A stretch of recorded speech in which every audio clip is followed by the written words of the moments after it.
সুধীর বেটা, তোমার দুজনের চোখে কেমন করে না? তোমার এত বড় ছল যুবক হয়ে গেছে, বিয়ে লাগবে না? এটা কেমন মুখ দিয়ে খাওয়া লাগবো? তোমরা বুঝো না? বুঝলাম না। নাম হলো বাবাজি, বিয়ে বলে দিবি না? কি বলে বিয়ে করা লাগে এটা আমি ভালো করেই জানি। তাও জানি বেটা, তোর মা জানি না জানে। যদি জানে তাহলে আমার কিন্তু বাচ্চা করে তারা বিয়ে করবে কিন্তু। আগাছা মাগাছা কিছু দেখে না। আর আমার মানে মোবাইল কিনতে ফোন করছি, সারাদিন মোবাইলটা পাতো তাই কারোর মতো মেয়ে আমার মতো। তারপর আশাবাদে বাপ খাটি করে। হ্যাঁ কেরে তুই যে এত ট্রেনিং করবে? হ্যাঁ আমি তো আসতেছি, তারপর আবার ডাক উঠেছি নাকি? হ্যাঁ রামদাদা বাপ রোদে পুরে কাম করে অস্থির হয়ে যাচ্ছে, আর আমার মেয়ে আমার ছেলে মোবাইল টিপে বাঁচা থাকতে চাও। কাম কাজ পাও না, আইসো কাম চো দাও আমার হাতে। আইসো হ্যালো, কাম করতেছি, এত নাটক করা লাগবে না। খালি ফোন দিবি সারাদিন, কাম কাজ করি না। বাপ গুনে ছাল বাল, তুমি যারা বলছো তোমার বেড়ে এসে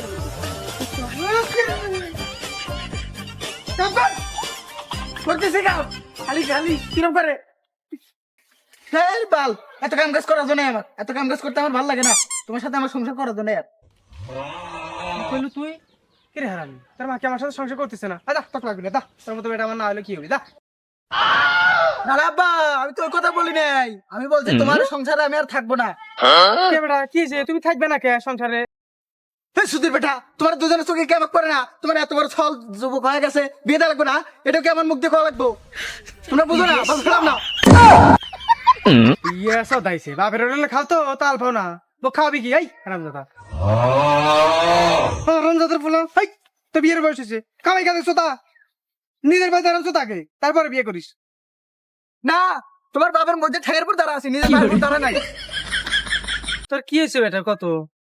আয় তুই বাপের হাতে তোর আগে রুগীর কথা কয়, ঠান্ডারে ভয় কি কবি ক, ভালো করে ক।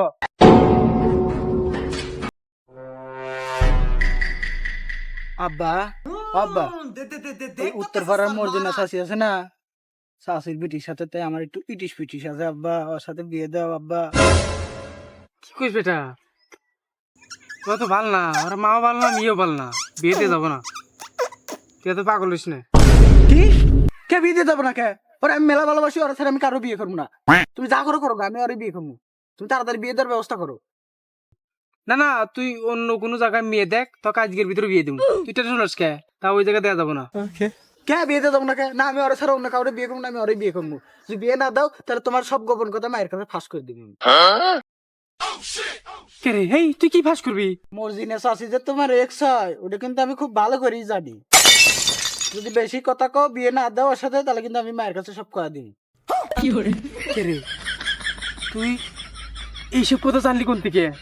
হ্যাঁ, তুমি যে রুমে কথা কইছাও তার পাশের রুমে আমি আসলে। তুমি মর্জিনা চাষির সাথে কথা কইছো, আমি ওর বিটির সাথে কথা কইছি। আমি জানবি না, জানবি কি না? আব্বা, তুমি যে জানলা দিয়ে কথা কইছাও, আমি কিন্তু তার পাশের জানলা দিয়ে কথা কইছি। আর জানলাম কিভাবে? ওই যে একই নাম্বার। তুমি যে ফোন দিয়ে যে নাম্বার দিয়ে কথা কইছাও, আমিও সেম ওই নাম্বার দিয়ে কথা কইছি। কিন্তু তফাৎ কি জানো আব্বা? তুমি কইছো আমার মায়ের সাথে, আর আমি কইছি আর বিটির সাথে।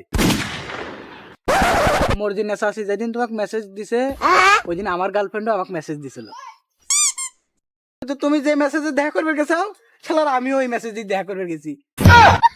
কে রে বেটা, তুই এত কিছু জানলি কি করে? এই জন্য সেদিন জানছি যে তোমার এক্স গার্লফ্রেন্ড ওটা। বাপরে শোন, তোর মাক জানি কইস না, তুই যা চাস তাই দিমু। না না আব্বা, আমার বেশি কিছু চাওয়া নাই। তুমি শুধু মর্জিনা চাচির বিটির সাথে আমার বিয়েটা দিয়ে দিও, চালু যাবে। বিয়ে আলহামদুলিল্লাহ, বিয়ে এই 7টার মধ্যেই আমি দিমু। তাও জানি বেটা, তোর মা জানি না জানে। যদি জানে তাহলে আমার কিন্তু বাচ্চা করে তারা বিয়ে করবো কিন্তু। ওদের নাম হলো বাবাজি, বিয়ে বলে দিবি না? কি বলে বিয়ে করা লাগে এটা আমি ভালো করেই জানি। হ্যাঁ